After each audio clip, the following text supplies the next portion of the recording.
Muy buenas. Hoy nos metemos de lleno con uno de los mayores rompecabezas de la paleontología, el Therizinosaurus, una criatura tan increíblemente rara que tuvo a los científicos de cabeza durante décadas, sin saber muy bien qué pensar de ella. ¡Vamos al día! A ver, imaginemos la escena. Estamos en 1948, en mitad del desierto de Gobi, y de repente, ¡zas!, aparecen unas garras fosilizadas de casi 1 metro de largo. ¡Un metro! La pregunta, claro, fue inmediata. ¿Pero qué clase de bestia prehistórica podía llevar semejantes armas? Pues bien, ese descubrimiento fue el pistoletazo de salida para una historia de confusión científica que se alargó muchísimo tiempo. Y es que la primera idea que tuvieron, no podía estar más lejos de la realidad. El camino para llegar a entender a ese animal fue de todo menos fácil, fue largo, lleno de giros. Empezó con ese hallazgo, sí, pero luego pasamos por una teoría completamente, descabellada, hasta que llegó la primera gran corrección científica. Y ojo, que para eso tuvieron que pasar más de 20 años. Es que, de hecho, la propia confusión inicial se quedó grabada para siempre en su nombre científico. Cheloniformis significa literalmente con forma de tortuga.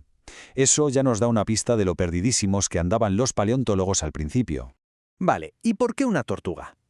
Bueno, el paleontólogo Evgeny Malev se fijó en que las garras eran algo aplanadas y encontró por ahí algunos fragmentos de costillas.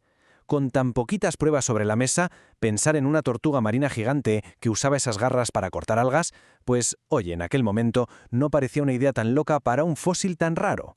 Pero lo bueno de la ciencia es que avanza así, corrigiéndose a sí misma. Así que vamos a ver cómo los investigadores, poco a poco, empezaron a tirar del hilo para desentrañar la verdad que se escondía detrás de este animal.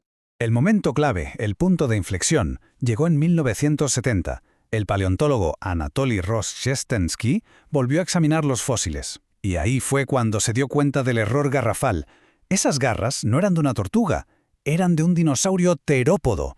Sí, del mismo grupo que el mismísimo Tiranosaurio Rex. Menudo cambio de guión. A partir de ahí, durante los años 70 y 80, la cosa se aceleró. Empezaron a aparecer fósiles de parientes cercanos, y eso fue fundamental.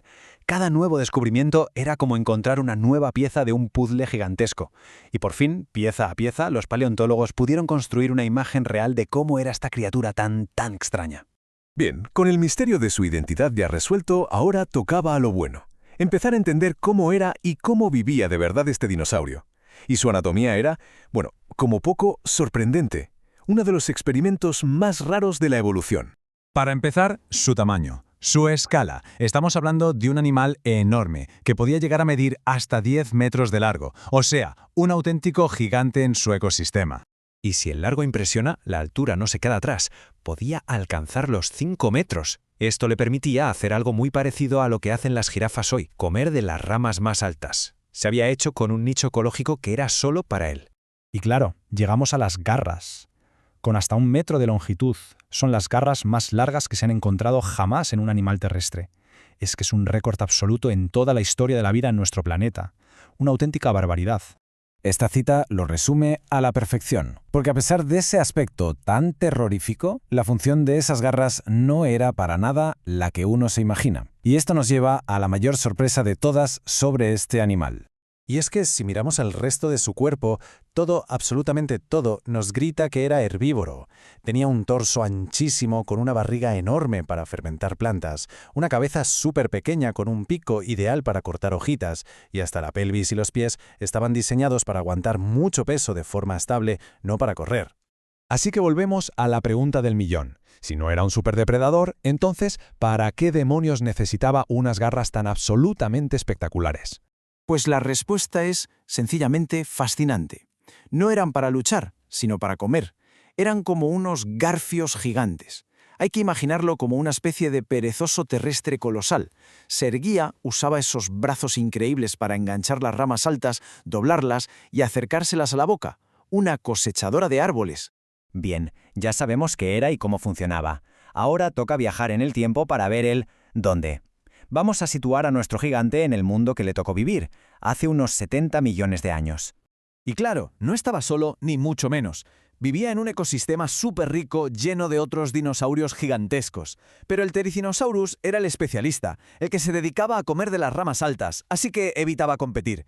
Eso sí, tenía que andarse con mucho ojo, porque por allí campaba a sus anchas el gran depredador de la zona, el temible Tarbosaurus. Y aquí las garras vuelven a ser protagonistas. Porque vale, su función principal era para comer, pero está claro que también servían como una defensa formidable. A ver, ¿qué Tarbosaurus era el guapo que se atrevía a atacar a un bicho de ese tamaño que encima llevaba un par de guadañas de 1 metro en los brazos? Daba para pensárselo 2 veces, ¿no? Con una historia tan alucinante, era inevitable que el Therizinosaurus diera el salto de los artículos científicos a la cultura popular, al cine y los documentales. Así que vamos a echar un vistazo a cómo lo han retratado en pantalla.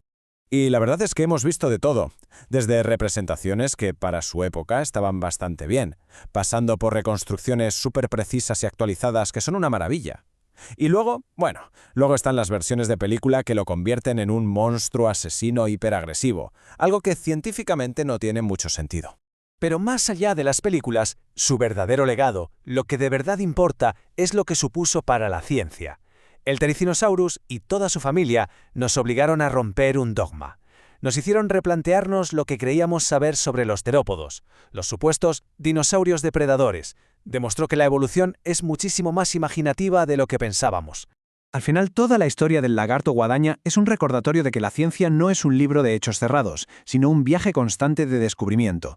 Y nos deja con una pregunta flotando en el aire, que es fascinante. ¿Cuántas otras verdades que damos por sentadas sobre el mundo prehistórico están ahí, simplemente esperando a que el próximo gran fósil las haga saltar por los aires?